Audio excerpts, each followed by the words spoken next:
We're back to the heart of the matter, and today we're talking about multicultural education. So you're suggesting that our image of Columbus is inaccurate? Is that incomplete? Incomplete.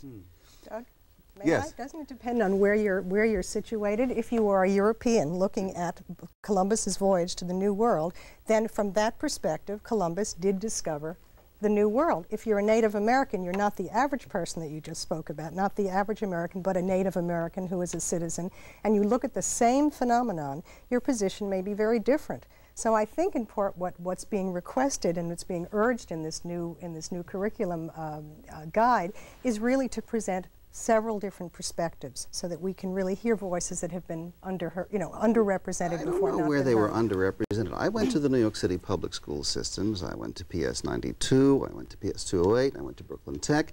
We learned that there were people here when Columbus came. We learned that Leif Erikson might have come here before. I don't think that there's been any underrepresentation. You know, when we talk about multiculturalism, I remember, I don't know if you know Adrienne Rich's famous line about the terrifying experience of looking in a mirror and not seeing your face. And I think for too many of our children, that's really been the story, that they don't see members, they don't see faces and hear voices sufficiently from communities they recognize for them to feel that they're in the dialogue. And I just want to say one more thing. I think we get stuck thinking that education is really only about intellectual achievement. I think it certainly is substantially about that, but it's also about helping. It's a civic training ground. Well, I think our schools are. Barry disagrees with us. You know, that's why our students come in last in all the international examinations. Because of all the major countries, we are the only one that thinks that education is about something else but intellectual matters. There's no place for democracy in the curriculum, okay? You know, there's a myth, there's really a myth that multiculturalism is either about piling more on an already full plate, or alternatively, knocking everything off, bashing, as you said. Why is that a myth? Wait, let me just continue, and replacing it with something else like an Afrocentric curriculum.